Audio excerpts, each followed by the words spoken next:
Bismillahirrahmanirrahim. Assalamualaikum warahmatullahi wabarakatuh. Innal hamdalillah nahmaduhu wa nasta'inuhu wa nastaghfiruhu wa na'udzu billahi min shururi anfusina wa sayyiati a'malina may yahdihillahu fala mudilla lahu wa may yudlil fala hadiya lahu. Asyhadu an la ilaha illallah wahdahu la syarika lahu wa asyhadu anna Muhammadan 'abduhu wa rasuluh.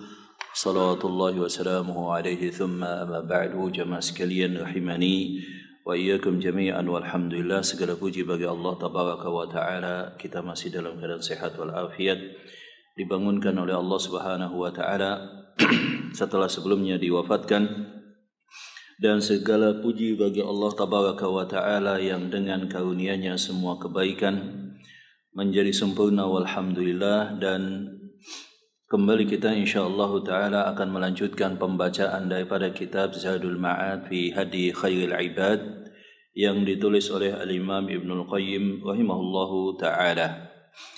Jemaah sekalian, sebagaimana yang kita ketahui sebagai muqaddimah bahwa menuntut ilmu ini adalah aktivitas yang sangat mulia, dan telah kita sebutkan bahwa aktivitas seorang muslim, terutama seorang laki-laki, itu adalah menyibukkan dirinya pada hal yang bermanfaat, terutama menuntut ilmu, kemudian beribadah kepada Allah Subhanahu wa taala, dan mencari rezeki yang halal. Dia menghabiskan waktunya dalam rangka yang demikian, sebab kehidupan dan waktu di dalam hidup jikalau tidak dihabiskan dalam ketaatan, maka akan habis dalam kemaksiatan atau minimal kesia-siaan.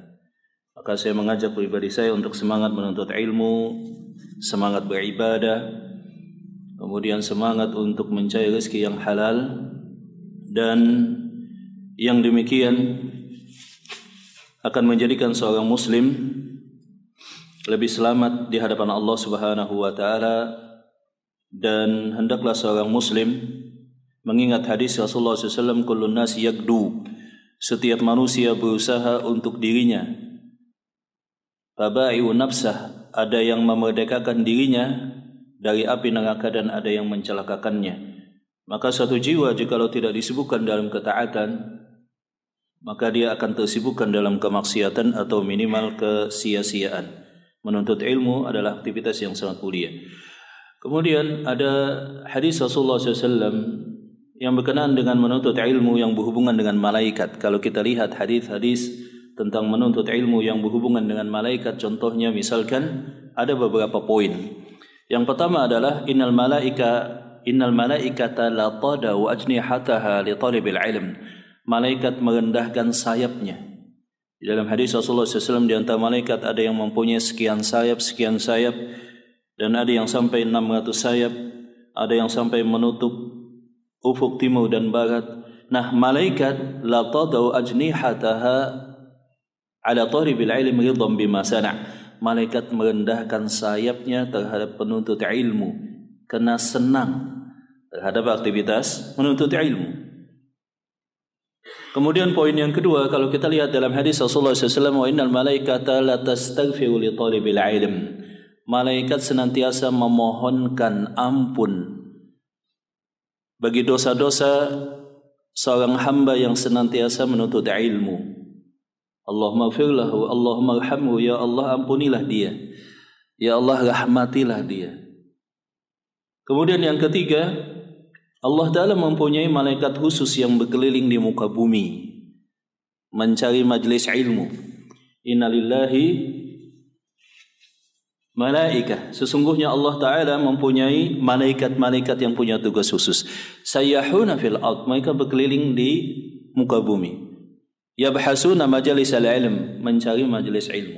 Fa idza wajadu, kalau mereka ketemu jalasu, mereka ikut duduk. Mereka ikut duduk di majelis ilmu tersebut. Dan ada satu kisah yang unik yang berkenaan dengan Imam Ibn Taimiyah rahimahullahu ta'ala. Sebagaimana yang kita ketahui, beliau wafatnya di dalam penjara, dan beliau juga dipenjara karena hasud dan fitnah mereka yang tidak senang dengan dakwah beliau, baik dari kalangan Syiah atau dari kalangan Sufi atau dari kalangan golongan-golongan sesat yang lainnya.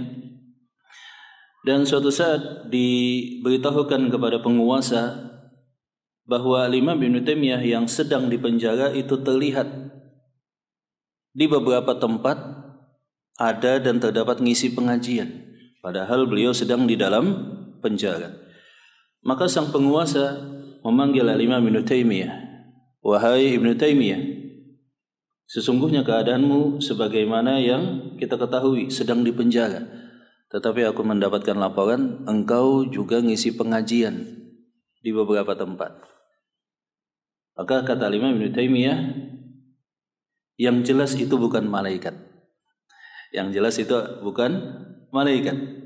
Malaikat mungkin datang ke majelis ilmu, tapi tidak mungkin menyerupai saya. Kenapa? Fa innal malaikata la takdzib. Sebab malaikat nggak mungkin bohong. Ya, malaikat nggak mungkin bohong. Rubbama kan, mungkin saja itu adalah jinniyun, jin, kemudian menyerupai aku. Setelah itu ngisi pengajian. Rubbama kana jinni, mungkin saja itu adalah jin, kana yahduru majlisi, datang ke majlisku, ikut pengajian rutin. Kemudian ketika aku di penjara, dia ingin tetap ngisi pengajian. Fa innal malaikata la takdzib. Sesungguhnya itu jelas bukan malaikat. Kenapa Ibnu Taimiyah memastikan itu bukan malaikat? Sebab malaikat apa tadi? Enggak bohong. Nah, jin tadi sedang bohong walaupun niatnya baik. Ya kan? Dalam bentuk Imam Ibnu Taimiyah kemudian ngisi pengajian. Ya, itu bohong kata Imam Ibnu Taimiyah. Jangan percaya itu bukan malaikat. Saking tawaduknya Imam Ibnu Qayyim. Kalau zaman sekarang terjadi mungkin saja sang ustadz berkata, "Oh ya, itu betul malaikat." Ya kan? Padahal itu sedang bohong. Ini satu kisah yang unik tentang Imam Ibnu Taimiyah. Nah, jemaah rahmat Allah Subhanahu wa taala, kita lanjutkan pembacaan kitab Zadul Ma'ad, faslun fi hadihi fi dzikri inda ru'yatil hilal. Fasal tentang petunjuk Rasulullah SAW, apa yang diucapkan ketika kita melihat hilal. Apa yang diucapkan kita ketika kita melihat hilal. Maka hilal itu atau bulan ada beberapa fase. Yang pertama adalah hilal, ketiga 1 sampai 3 hari itu disebut dengan al-hilal. Kemudian secara umum adalah al-qamar yang kita sebut sebagai bulan, dan kemudian nanti pada fase 13, 14 dan 15 disebut dengan al-badar atau bulan purnama. Nah, di dalam Islam ada ketentuan khusus ketika pertama kali kita melihat hilal. Oh, hilal kelihatan. Bagaimana petunjuknya di dalam Islam? Yudhkaru anhu annahu kana yaqul, diriwayatkan bahwa Rasulullah SAW ketika melihat hilal, beliau berdoa kepada Allah Subhanahu wa taala. Beliau berdoa kepada Allah Subhanahu wa taala. Jadi melihat apapun, mengalami fenomena apapun, dalam kondisi apapun, itu di dalam Islam ada doanya. Dan langsung dihubungkan dengan kemahakuasaan Allah Subhanahu wa taala dan tanda-tanda penciptaan Allah Subhanahu wa taala. Allahumma ahillahu alaina bil amni wal iman. Ya Allah, tampakkanlah kepada kami hilal, maksudnya masukkan kami pada awal bulan, bil amni wal iman, dengan rasa aman dan juga iman, wassalamati wal islam, dan dengan keselamatan dan juga tetap dalam keadaan hidayah Islam. Rabbi wa rabbukallah, Rabbku dan Rabb engkau adalah Allah Subhanahu wa ta'ala. Wa hadha hadisun hasanun kama qala at-Tirmidzi. Ini adalah hadis yang hasan. Dari beberapa zikir ketika melihat hilal, ini adalah hadis yang lumayan.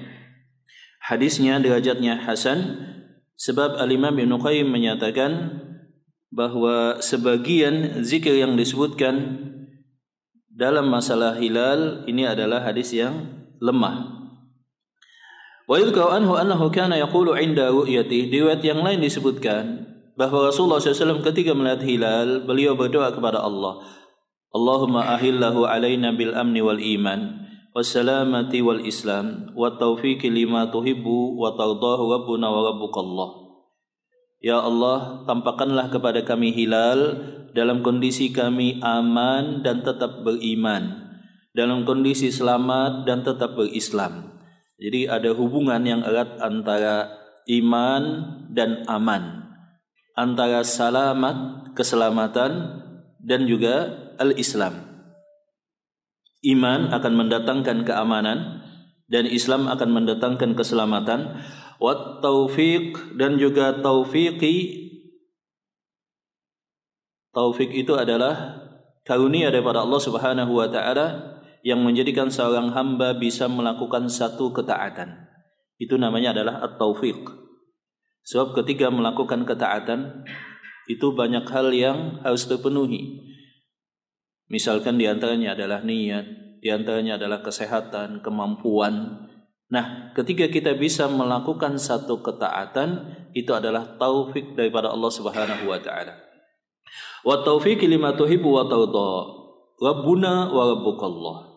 Ini zikir yang disebutkan oleh Rasulullah SAW. Dan ini sama dengan di atas, kecuali bedanya adalah ada tambahan kalimat takbir di awal dan juga permohonan taufik. Adapun zikir yang ketiga yang disebutkan oleh Rasulullah SAW sebagaimana diriwayatkan oleh Al-Imam Abu Dawud, akan tetapi ada kelemahan dalam sanadnya daripada Qatadah annahu balaghahu anna Nabiy sallallahu alaihi wasallam kana idza ra'al hilal qala. Disebutkan oleh Qatadah bahwa Rasulullah SAW ketika melihat hilal yang pertama kali, beliau menyatakan hilalu khairin wa rushdin, hilalu khairin wa rushdin, dua kali. Hilal yang memberi petunjuk dan kebaikan. Hilal yang memberikan petunjuk dan kebaikan, petunjuk waktu, petunjuk arah dan yang semacamnya. Amantu billadzi khalaqaka. Aku beriman kepada Allah yang telah menciptakan engkau wahai hilal. Ini yang beliau ucapkan. Atau juga alhamdulillahilladzi dhahaba bi syahri kadza wa jaa bi syahri kadza. Segala puji bagi Allah yang telah melewatkan bulan sebelumnya dan mendatangkan bulan sesudahnya. Nah, ini beberapa zikir yang disebutkan oleh Rasulullah SAW. Allahumma ahillahu alaina bil amni wal iman was salamati wal islam rabbi wa rabbukallah. Ini yang paling gampang. Nah, ini petunjuk Rasulullah SAW. Bahkan ketika melihat hilal pun kita mengucapkan zikir dan doa kepada Allah Subhanahu wa taala. Yang selanjutnya faslun fi hadihi fi adhi ta'am yang qablahu wa ba'dah. Pembahasan selanjutnya adalah tentang bacaan-bacaan yang disebutkan oleh Rasulullah SAW ketika makan, baik sedang makan maupun sesudahnya. Dan ini telah berlalu sebagian penjelasannya dan kita sudah memahami, tetapi kita ulang dan kita bacakan. Karena idza wada'a yadahu fi ta'ami qala, adalah Rasulullah SAW ketika mulai makan maka beliau mengucapkan bismillah. Beliau mengucapkan bismillah. Wa ya'murul akila bitasmiyah, dan beliau memerintahkan kalau makan sama-sama ayo ucapkan bismillah. Beliau bersabda, idza akala ahadukum falyadhkur ismallah. Kalau kalian makan hendaklah kalian sebut nama Allah. Fa in nasiya ayyadhkur ismallahi fi awwalihi falyaqul. Kalau kalian terlupakan daripada bismillah di tengah makan, maka ucapkanlah bismillahi fi awwalihi wa akhirihi, atau sebagian riwayat menyebutkan bismillahi awwalahu wa akhirahu. Bisa dibaca fi awwalihi, bisa juga dibaca dengan awwalahu wa akhirahu. Naam. Wa sahihu wujubut tasmiyati 'indal akal. Dan yang lebih kuat kata Imam Ibnu Taimiyah, Imam Ibnu Qayyim, masalah menyebut nama Allah bismillah ketika makan ini bukan sunnah. Bukan sunnah, tetapi adalah wajib. Sebagaimana kita ketahui bahwa para ulama beda pendapat tentang hadis-hadis motivasi. Ya, contohnya misalkan kalau begini ucapkanlah begini. Kebanyakan para ulama menyebutkan bahwa hukumnya adalah mustahab atau sunnah. Kalau dilakukan baik dapat pahala, kalau tidak dilakukan maka tidak masalah. Tetapi kalau sering ditinggalkan maka tercela. Itu jikalau tidak ada ancaman.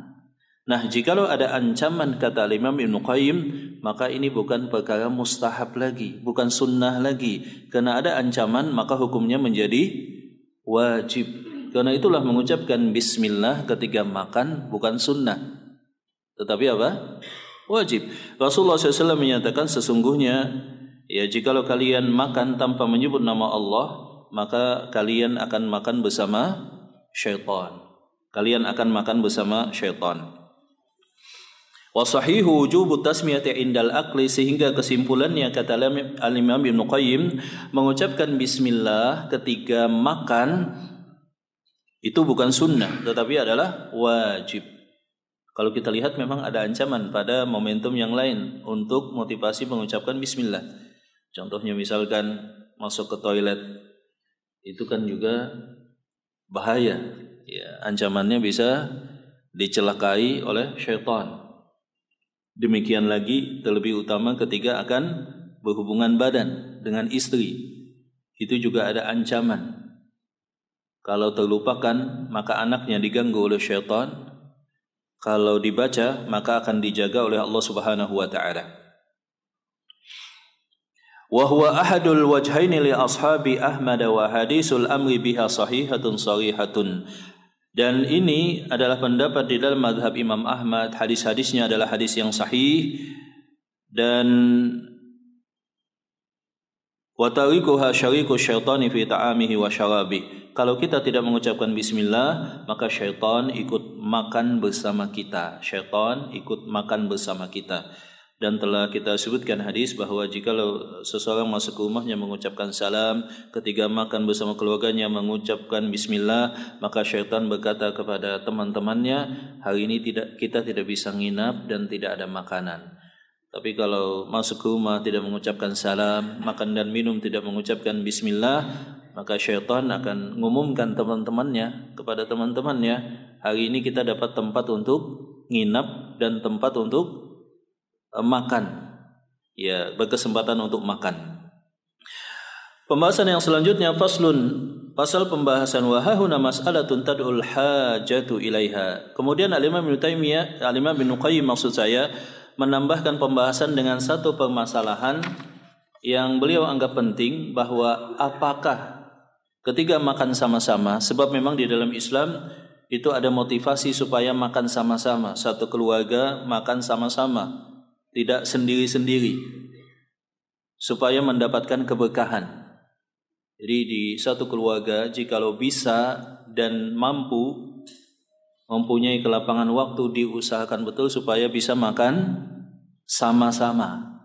Orang tua dan anak duduk makan sama-sama, sebab di sana ada kedekatan, di sana ada ya keharmonisan, ada kebahagiaan dan juga keberkahan tentu saja.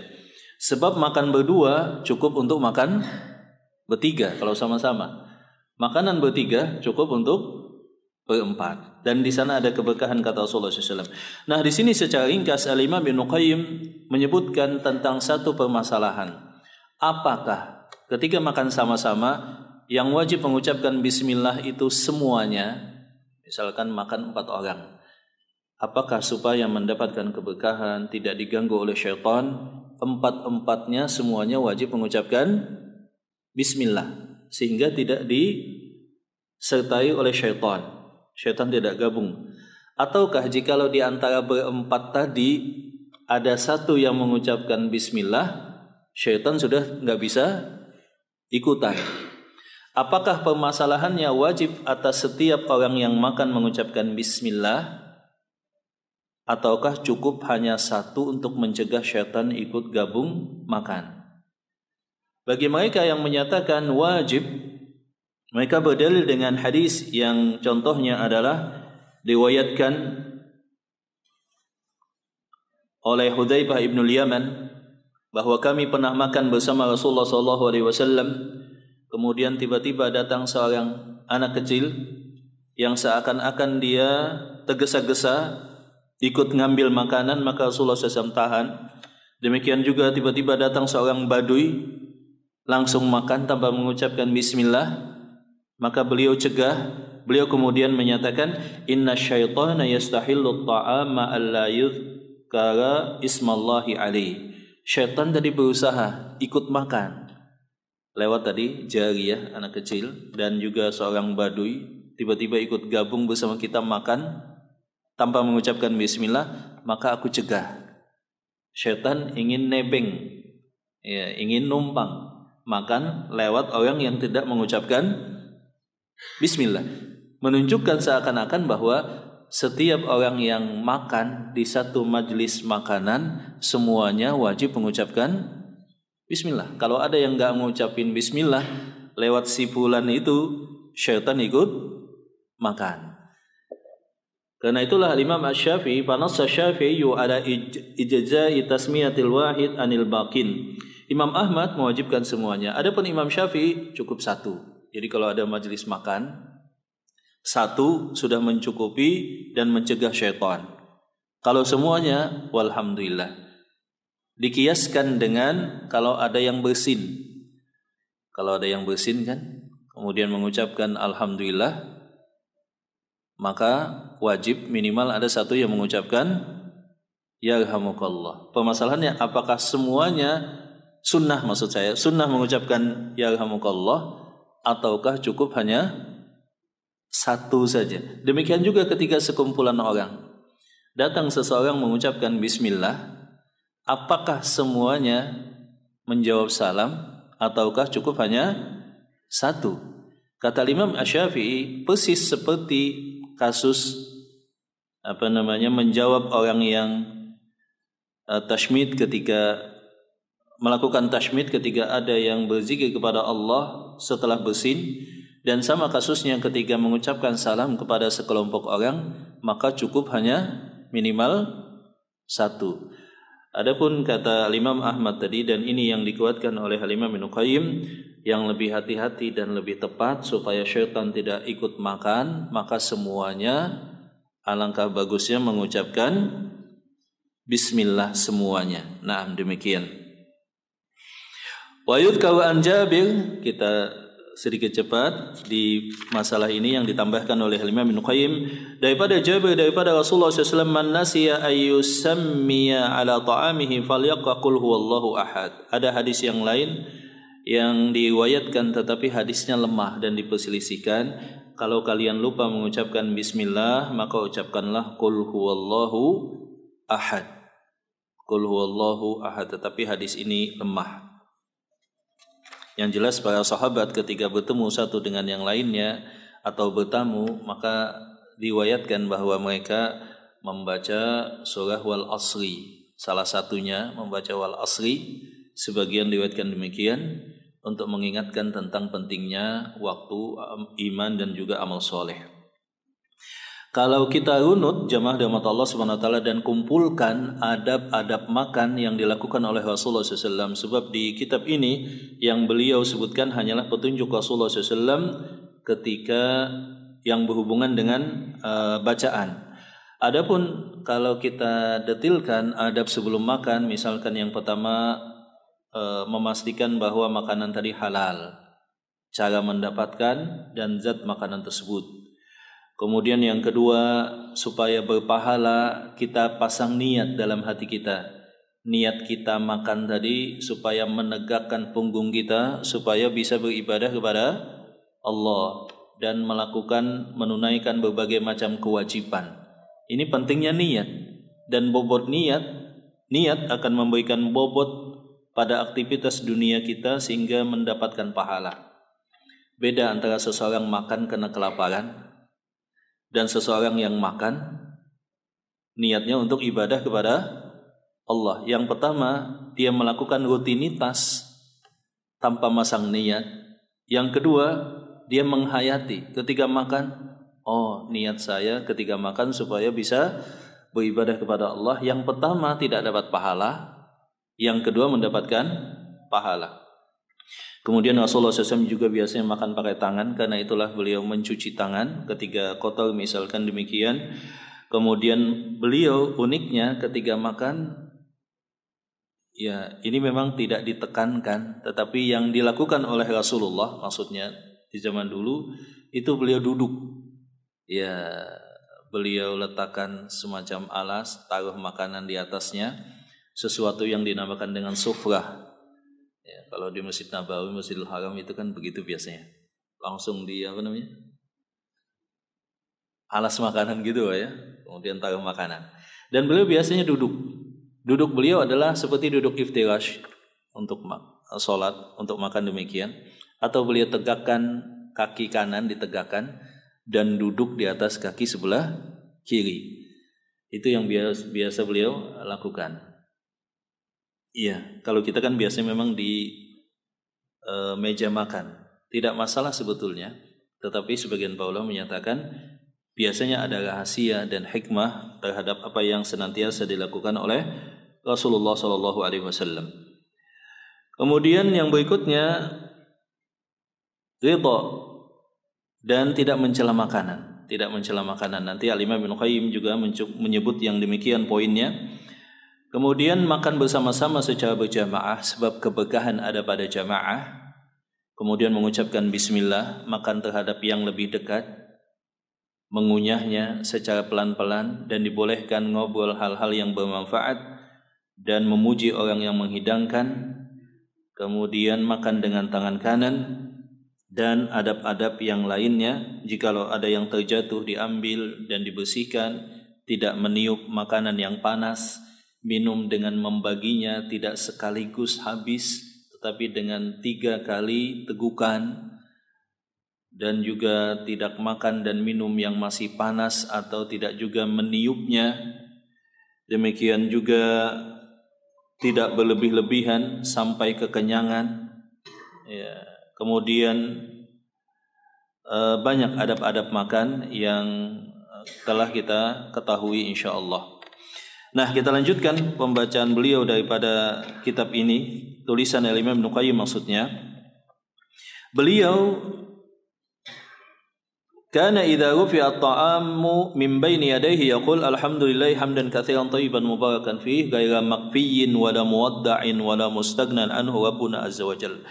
Beliau ketika makanan telah selesai makan berjamaah, beliau menyatakan alhamdulillahi hamdan katsiran thayyiban mubarakan fihi ghaira maqfiyyin wa la muwadda'in wa la yustaghna anhu rabbuna azza wa jalla.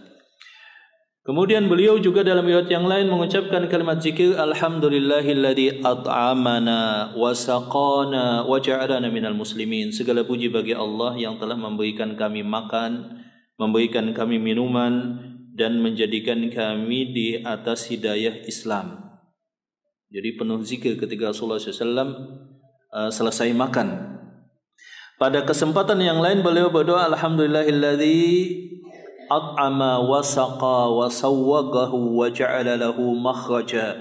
Segala puji bagi Allah yang memberikan makan, memberikan minum, kemudian melancarkannya dalam pencernaan, kemudian bisa mengeluarkannya.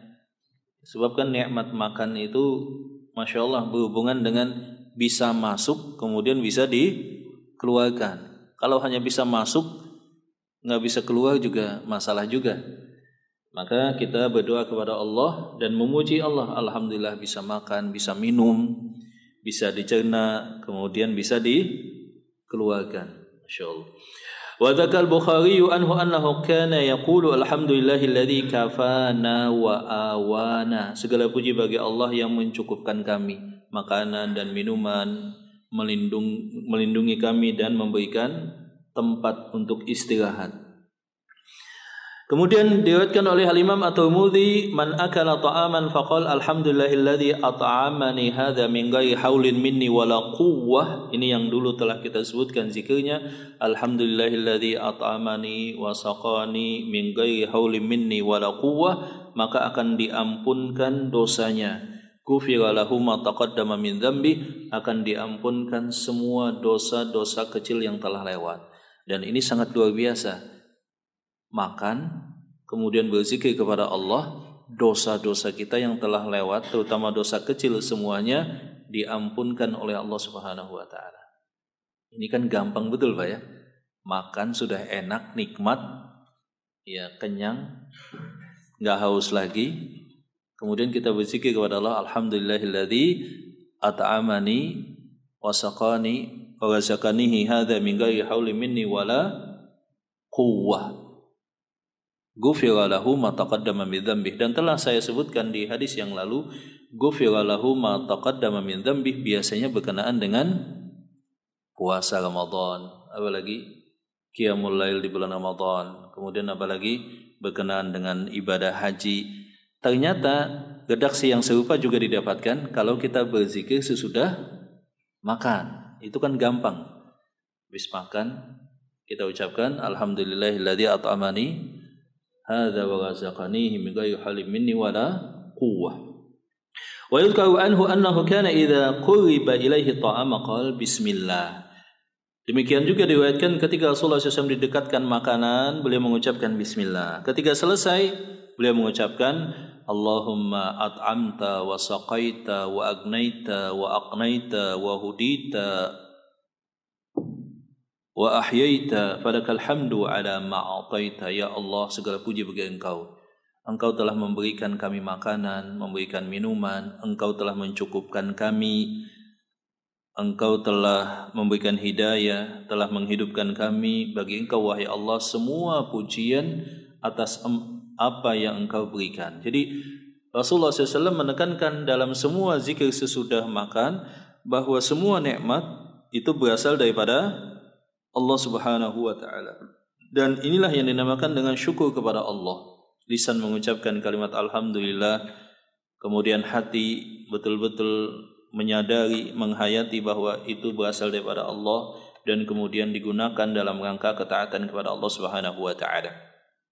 Dan di dalam masalah ini ada hadis yang dulu telah kita sebutkan, hadis Abu Dzar Al-Ghifari, hadis qudsi dalam Al-Arba'in An-Nawawiyah tentang firman Allah Subhanahu wa taala bahwa makanan, minuman, pakaian dan semua yang berasal daripada Allah itu mutlak berasal daripada Allah dan mintalah kepada Allah.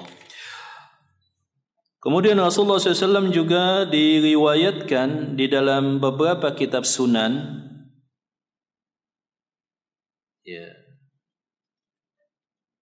dalam beberapa riwayat sunan Al-Imam Ibnu Qayyim menyebutkan demikian. Kemudian pentahqiq kitab ini menyebutkan setelah aku teliti bukan sunan yang biasa dimaksud tetapi adalah diriwayatkan Ibnu Sunni ternyata. Annahu kana yaqulu idza faraga, bahwa Rasulullah SAW mengucapkan doa ketika telah selesai, alhamdulillahilladzi manna alaina wa hadana walladzi ashba'ana wa arwana wa kullal ihsani atana. Jadi banyak ragam zikir sesudah makan. Idealnya sesekali yang ini, sesekali yang itu, atau kita pilih salah satunya yang mudah untuk dibaca dan dihafalkan. Demikian juga diriwayatkan bahwa beliau ketika selesai makan, beliau mengucapkan Allahumma barik lana fihi wa at'imna khairan minhu wa man saqahu Allahu labana falyaqul Allahumma barik lana fihi wa zidna minhu. Ini yang diucapkan oleh Rasulullah SAW. Wa yudhkaru anhu annahu kana idza syariba fil ina'i tanaffasa thalathata anfas. Beliau kalau minum itu beliau biasanya lakukan 3 kali dijeda. 1 gelas atau air putih atau susu beliau jadikan 3 kali. Dan setiap tegukan beliau mengucapkan alhamdulillah. Minum lagi alhamdulillah lagi. Minum lagi alhamdulillah lagi. Nah, itu yang dilakukan oleh Rasulullah SAW.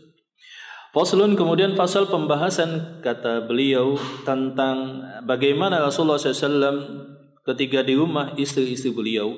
Wa kana idza dakhala ala ahlihi rubbama salam hal indakum ta'am. Ketika Rasulullah SAW datang ke rumah beliau atau datang ke istri yang satu setelah dari istri yang sebelumnya, beliau bertanya, apakah kalian punya makanan?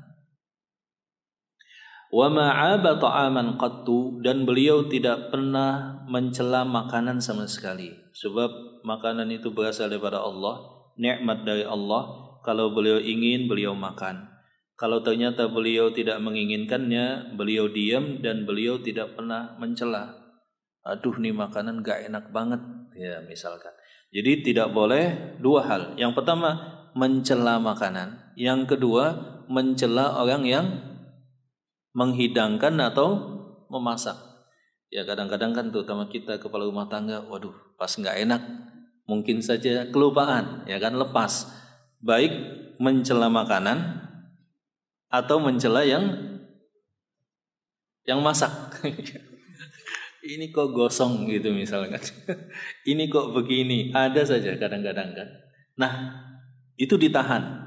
Walaupun memang betul demikian, harusnya yang dimasukin adalah bumbu, ternyata gula misalkan, atau makanan yang nggak enak, ya kita tahan. Ya.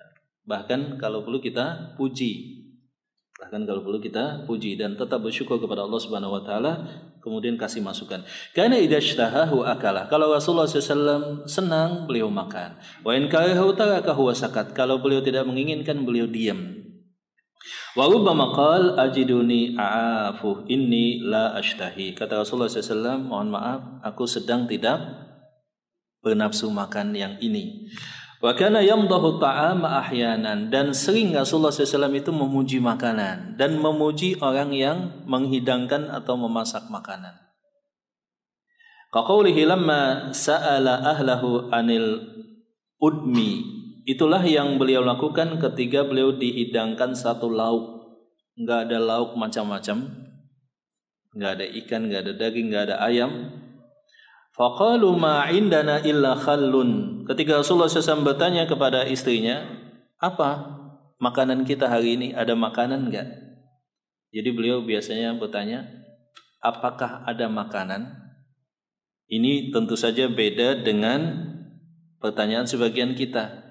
Hari ini menu apa? Ya, yang beliau tanyakan adalah ada makanan atau enggak. Kalau kita biasanya hari ini menu apa ya? Seperti itu. Jadi beda. Sebab memang jemaah rahmat Allah SWT, Rasulullah itu sangat sederhana.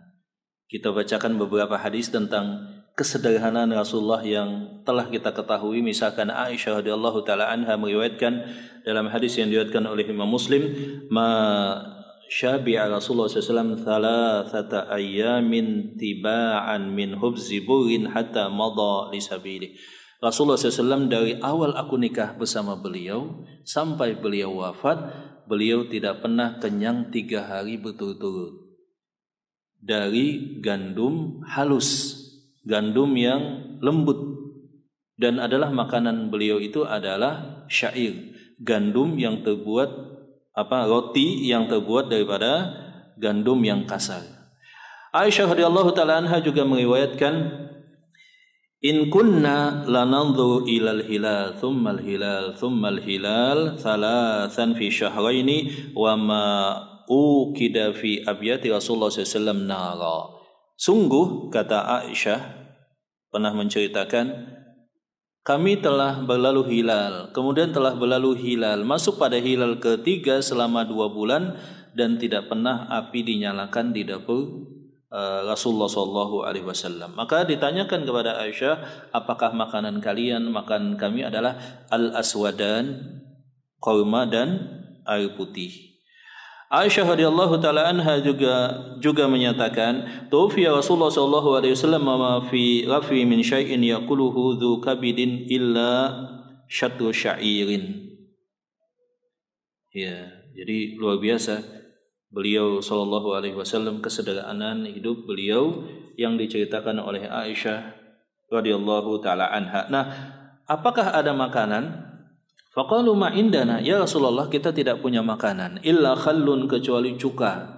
Ada roti, jadi roti Arab itu ada roti syair dan ada roti yang disebut dengan hubs. Syair itu biasanya dari gandum yang kasar dan yang lainnya itu dari gandum yang halus. Nah, yang ada hanyalah roti kasar dan khal. Khal itu adalah cuka, sejenis cuka.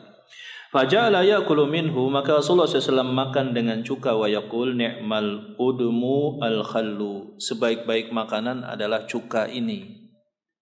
Cuka itu rasanya kita tahu, ya kan? Tapi Rasulullah SAW menyatakan makanan yang paling enak adalah cuka. Padahal yang ada memang itu, ya kan? Yang ada memang itu. Bukan berarti cuka yang paling enak dan paling nikmat, tetapi yang dihidangkan pas saat itu adalah roti pakai cuka. Ya, seperti itu. Tapi apa yang beliau katakan? Makanan yang paling enak adalah cuka. Padahal bukan paling enak, tapi ingin memberikan pujian kepada istri beliau yang menghidangkan. Walaysa fi hadza tafsilul lahu 'ala al-labani wal lahmi wal 'asali wal maraqi wa innama huwa madahun lahu fi tilkal hal.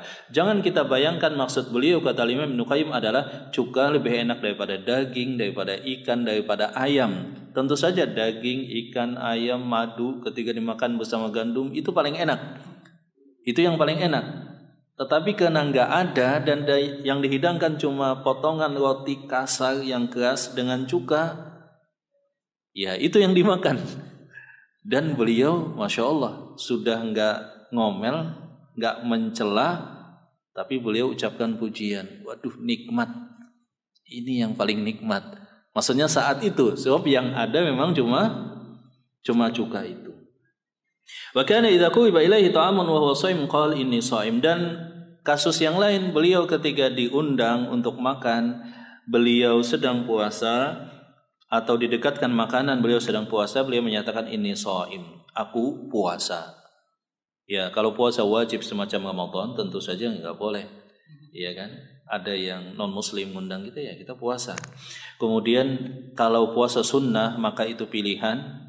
Dan di sini Al-Imam Ibnu Qayyim merajihkan tolak. Ya, saya sedang puasa walaupun itu adalah puasa sunnah. Wa amara man quriba ilaihi ta'amu wa huwa shaimun ay yusalli ay yad'u liman qaddamah. Dan hal yang penting dan sering terlupakan adalah kalau kita diundang, kalau kita ditraktir atau kita diberikan makanan, jangan lupa kita doakan orang yang mentraktir kita, ngasih makan kita, yang kasih makan kita. Inna hadza, dan jangan lupa kalau kita diundang, kita enggak ngajak orang lain yang tidak diundang. Atau kalau kita ngajak, maka kita ketika datang izin. Ini saya bawa pengikut atau ada yang ikut, diizinkan enggak atau mohon izinnya. Kalau diizinkan ya alhamdulillah, kalau tidak diizinkan maka pulang. Kalau seseorang yang dulu ada seseorang yang terkenal dengan nama Tufaili. Tufaili ini dalam satu cerita masyarakat Arab, kerjaannya adalah Tufaili. Tufaili ini maksudnya makan dari satu undangan ke undangan berikutnya, sehingga terkenal namanya Tufaili. Tufaili itu maksudnya datang makan tanpa diundang. Jadi kalau kita ngajak orang lain, konfirmasi dulu, atau ketika nyampai kita kasih tahu. Wa rubbama kana yukarriru ala adyafihi irdal akli alaihim miraran. Dan Rasulullah SAW ketika ada tamu, beliau berinisiatif, ayo makan, ayo minum, dan itu diulang beberapa kali. Wa kana idza akala 'inda qaumin lam yakhruj hatta yad'u lahum. Dan ketika beliau makan di satu kaum, beliau tidak pernah pamitan pulang kecuali beliau mendoakan yang mengundang dan ngasih makan tadi. Beliau mengucapkan Allahumma barik lahum fima razaqtahum waghfir lahum warhamhum. Ya Allah, berkahilah ya rezeki pada keluarga yang mengundang makan ini, ampunkan dosa mereka dan rahmati mereka ya Allah. Ini kalau kita lihat jamaah kadang-kadang kelupaan. Coba lihat dari semua yang diundang makan, ada nggak ngucapin doa?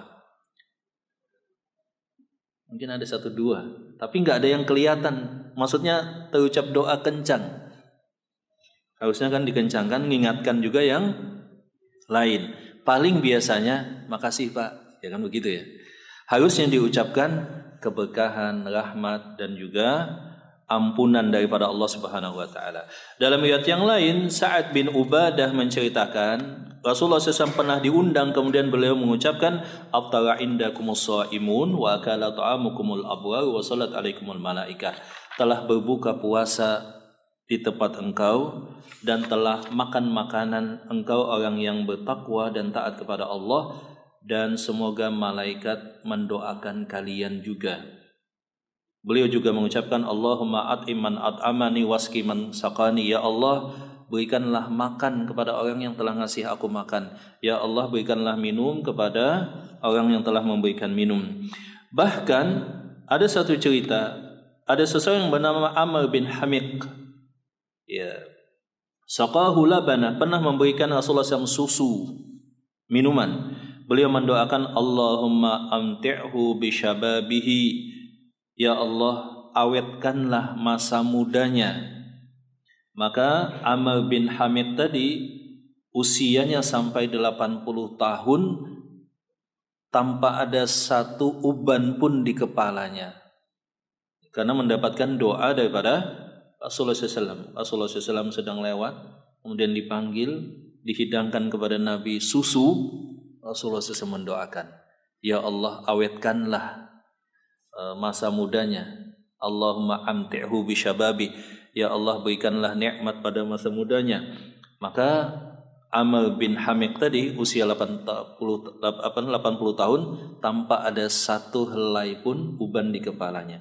Jadi poinnya adalah kita harus memuji, apresiasi terhadap makanan, terhadap yang menghidangkan. Demikian juga kita puji, apresiasi dan doakan orang yang telah ngasih makan seperti itu, insyaallah. Sampai di sini, nanti kita lanjutkan jemaah. Mungkin ada pertanyaan. Berikutnya pembahasan tentang salam. Iya Pak. Silakan. Waalaikumsalam. Yang dimakan.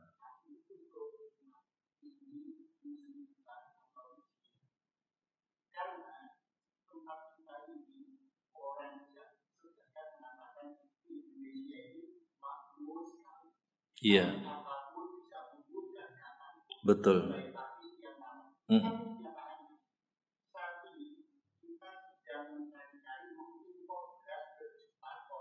Masya Allah.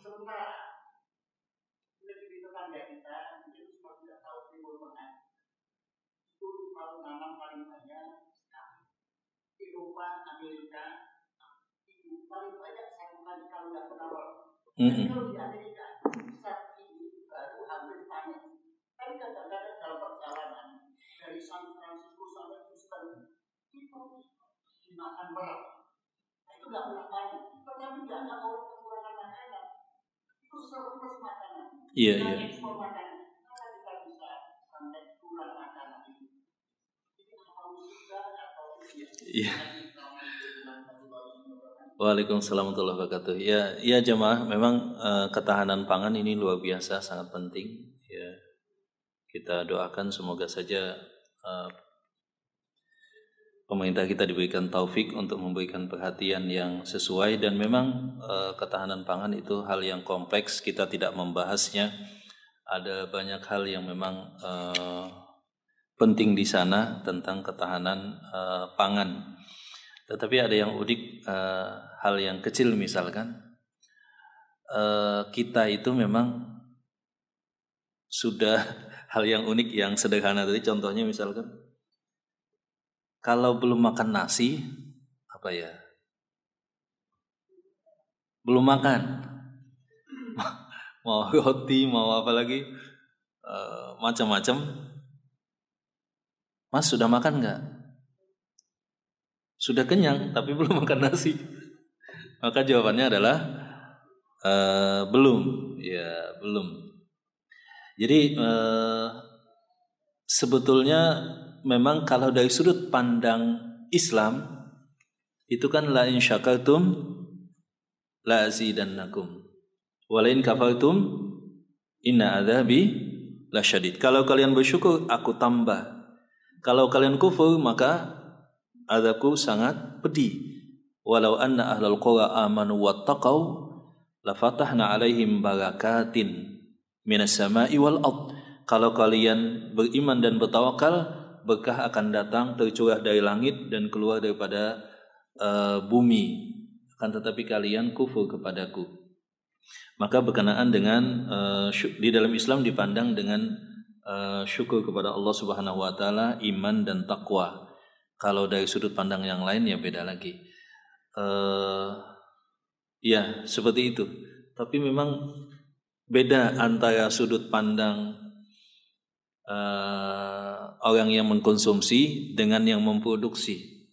Kalau saya lihat contohnya di Babulu, mereka ngeluh, waduh ini panen banyak betul sampai berlimpah, bingung jual kemana, kan begitu ya. Ya kita tidak masuk terlalu jauh, tetapi Masya Allah berlimpah sebetulnya. Berlimpah dan walhamdulillah, tinggal memang ya berkenaan dengan tata kelola dan kita tidak membahas itu jamaah. Silakan ada yang lain mungkin. Silakan jamaah, ada yang lain. Ya, ketahanan pangan ini luar biasa memang, dan di dalam Islam kan ditekankan tentang hal-hal yang bermanfaat. Misalkan di rumah ada yang ditanam, ada yang dipelihara, sehingga kemudian bisa ketahanan pangan dalam ruang lingkup mikro yang lebih kecil setiap keluarga. Silahkan mungkin ada pertanyaan lain. Ya, silahkan Pak.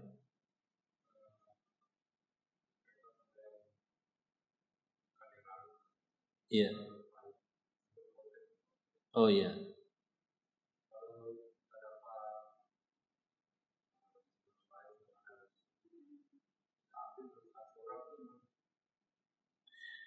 Telah kita sebutkan hadiah yang demikian itu dibolehkan jikalau ada satu lomba, misalkan narik iuran dari peserta, kemudian diumumkan baik peserta yang telah memberikan iuran atau non peserta yang tidak iuran semuanya dapat hak yang sama, itu mengeluarkan daripada musamma atau istilah judi.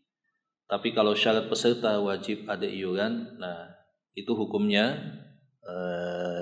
hadiahnya diharamkan. Atau yang memberikan hadiah adalah pihak ketiga, maka itu boleh. Lalu bagaimana jikalau kita ikut? Jadi di sini ada hukum yang berkenaan dengan penyelenggaraan dan ada hukum tentang hadiah. Itu menjadikan pertimbangan kita ikut atau tidak. Kemudian itu hadiahnya bukan judi, kemudian kita ikut, ya nggak masalah, kita ambil. Lombanya bagus, nggak ada maksiat, kemudian hadiahnya juga bukan dari sumber judi tadi, maka kita ambil, boleh. Ya, kemudian masalah kasih ke orang lain, maka itu adalah pilihan. Jadi sebetulnya dilihat dari sudut pandang hukum. Kalau boleh ya boleh untuk kita atau dikasih hadiah kepada orang lain. Kalau tidak boleh ya tidak boleh. Seperti itu. Ada yang lain tadi? Silahkan, yang mana tadi? Ada Pak, satu lagi mungkin. Iya, silahkan.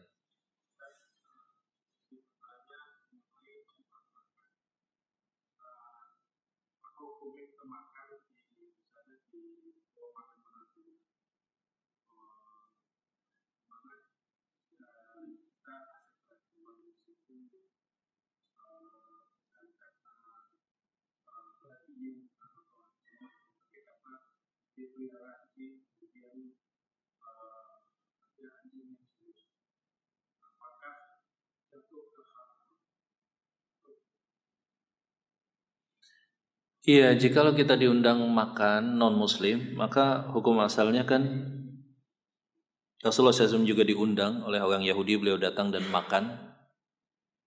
Ya, dan sembelihan orang Yahudi atau Nasrani itu halal semasa sembelihannya sesuai dan mereka tidak menyebutkan nama selain Allah.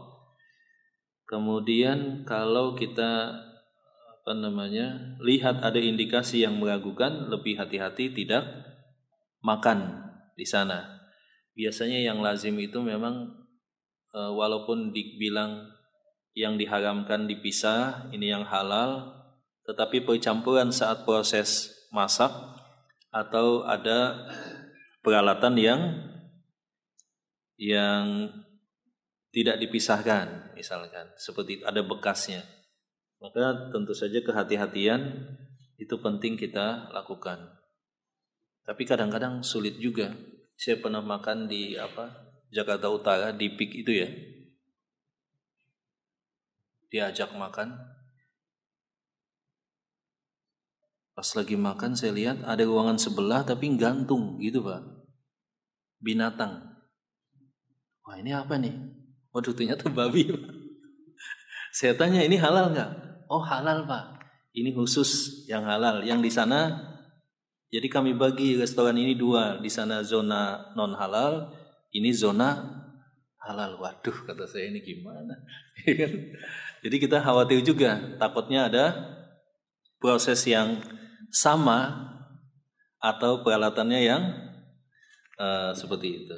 Tapi memang saat ini kan udah wajib halal, undang-undang halal, sehingga semuanya proses, kemudian suplai bumbu, bahkan bahan baku, peralatan itu semuanya harus halal.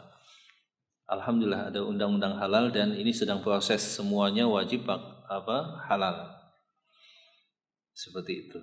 Jadi kalau undang-undang ini efektif sebetulnya, kalau ada rumah makan non muslim tertulis halal, ya, dan itu halal resmi maksudnya, ya kita serahkan saja, yakin saja halal insya Allah.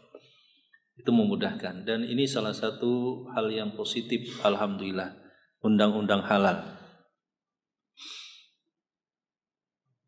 Ya, ada yang lain silakan.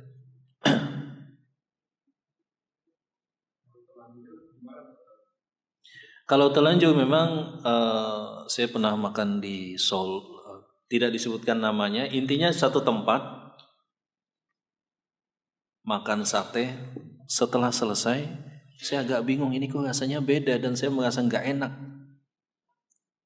Kemudian ketemu teman, waduh Ustaz, jangan-jangan yang Ustaz makan tadi sate guguk, kata dia. Waduh, kata saya, ini gimana?